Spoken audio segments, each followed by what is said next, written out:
শুধুমাত্র চালের গুঁড়া দিয়ে যে এত সুন্দর পিঠা তৈরি করা যায়, এই রেসিপিটা না দেখলে হয়তোবা বিশ্বাসই হবে না।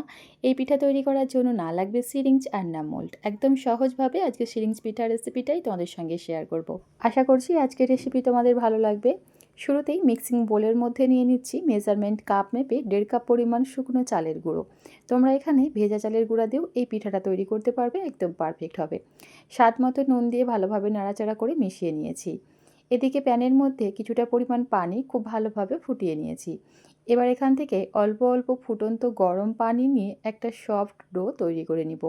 পানিটা একেবারে না দিয়ে এইভাবে অল্প অল্প করে দিয়ে খুব ভালোভাবে নেড়েচেড়ে মিশিয়ে নিতে হবে।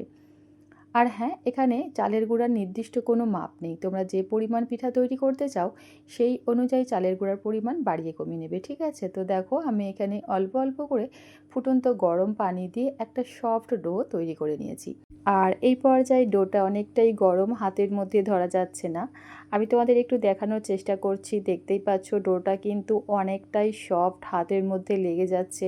ঠিক এই রকম একটা সফট ডো আমাদের তৈরি করতে হবে। এবার ঢাকা দিয়ে ডোটা 5 মিনিটের মতো রেস্টে রেখে দেবো ভালোভাবে সেট হওয়ার জন্য। সেই সাথে ডোয়ের অতিরিক্ত গরম ভাবটাও কিছুটা কমে যাবে। তো দেখো 5 মিনিট পর এখান থেকে অল্প অল্প একটু ডো পাত্রের মধ্যে উঠিয়ে নিচ্ছি।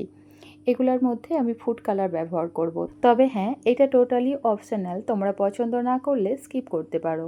তো দেখো আমি এখানে অল্প একটু রেড ফুড কালার আর গ্রিন ফুড কালার ব্যবহার করছি।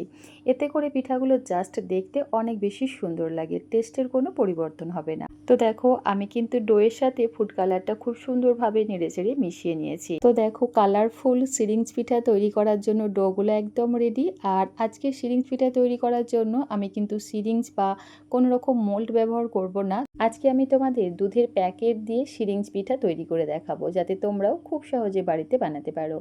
আর এরকম দুধের প্যাকেট বা তেলের প্যাকেট বা নুনের প্যাকেট আমাদের প্রত্যেকের বাড়িতেই কিন্তু থেকে থাকে, তাই তোমরা সহজেই পিঠাগুলো বানিয়ে নিতে পারবে। এবার এখান থেকে প্রথমে অল্প একটু সাদা ডো প্যাকেটের মধ্যে ভরে পিঠাগুলো তৈরি করে নিব। আর হ্যাঁ, অবশ্যই পিঠা তৈরি করার আগে ডোটাকে খুব ভালোভাবে মথে একদম স্মুথ মসৃণ করে নিতে হবে, যেন ডোয়ের মধ্যে কোনো রকম লাম্পস বা দলাভাব না থাকে। তারপর দেখো ঠিক এইভাবে গার্ডার দিয়ে মুখটা খুব ভালোভাবে বন্ধ করে দেব।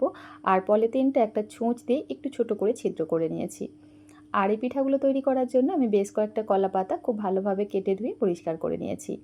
চলো এবার একটা পিঠা তোমাদের তৈরি করে দেখাই, তাহলে বুঝতে পারবে এই সিরিঞ্জ পিঠা বানানো আসলে কত বেশি সহজ। জাস্ট হাত দিয়ে এইভাবে ঘুরিয়ে ঘুরিয়ে একটু গোল করে নিতে হবে।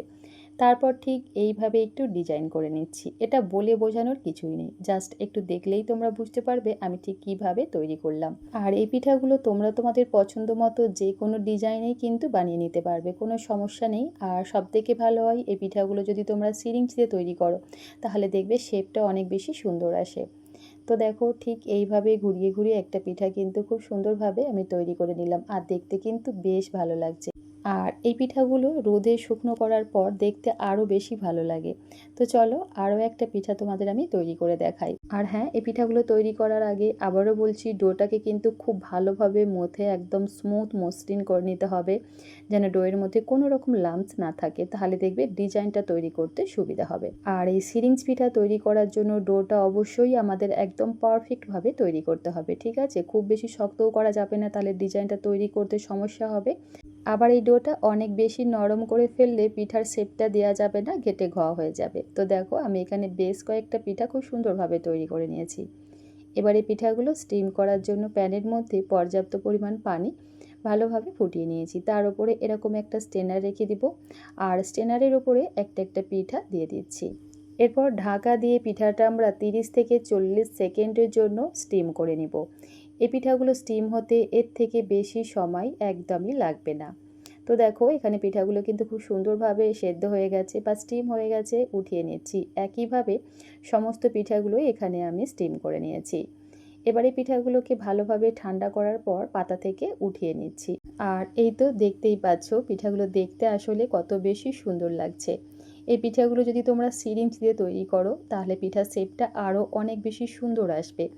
আর তোমরা তোমাদের পছন্দ মতো যে কোনো ডিজাইনে এই পিঠাগুলো বানিয়ে নিতে পারবে, কোনো সমস্যা নেই। তো দেখো একে একে প্রতিটা পিঠাই পাতা থেকে উঠিয়ে একটা ছড়ানো প্লেটের মধ্যে নিয়ে নিচ্ছি। এবার এই পিঠাগুলো রোদে দিয়ে ভালোভাবে শুকিয়ে নিতে হবে। চাইলে তোমরা এটাকে ফ্যানের তলায় রেখেও শুকিয়ে নিতে পারো। তো আমি কিন্তু পিঠাগুলো রাত্রে বানিয়েছি আর সারা রাত্রের জন্য ফ্যানের তলায় রেখে দিয়েছিলাম। আর এখন দেখো পিঠাগুলো কিন্তু খুব সুন্দরভাবে শুকিয়ে গেছে। আর হ্যাঁ, এই পিঠাগুলো যদি তোমরা বেশি পরিমাণে বানাও বা সারা বছরের জন্য সংরক্ষণ করতে চাও, তাহলে অবশ্যই পিঠাগুলোকে খুব ভালোভাবে রোদে শুকাতে হবে। তাহলে এই পিঠাগুলো তোমরা বছর জুড়ে রেখে খেতে পারবে, খারাপ হবার কোনো চান্স থাকবে না। এবার এখান থেকে কয়েকটা পিঠা তোমাদের আমি ভেজে দেখাচ্ছি। তো দেখতেই পেলে বন্ধুরা, কোনো রকম সিরিঞ্জ বা মোল্ড ছাড়াই খুব সহজে এই সিরিঞ্জ পিঠা বানানো আসলে কত বেশি সহজ। খেতে দারুণ হয়, অনেক বেশি ক্রিস্পি, মুচমুচে হাওয়ার মতো হালকা, মুখে দিতেই নিমেষেই মিশে যাবে। রেসিপি ভালো লাগলে অবশ্যই লাইক, কমেন্ট, শেয়ার করো এবং আমার চ্যানেলটা সাবস্ক্রাইব করে পাশে থাকার অনুরোধ রইল। আজ তাহলে এই পর্যন্তই, আবার দেখা হবে নতুন কোনো রেসিপিতে। আল্লাহ হাফেজ, আসসালামু আলাইকুম।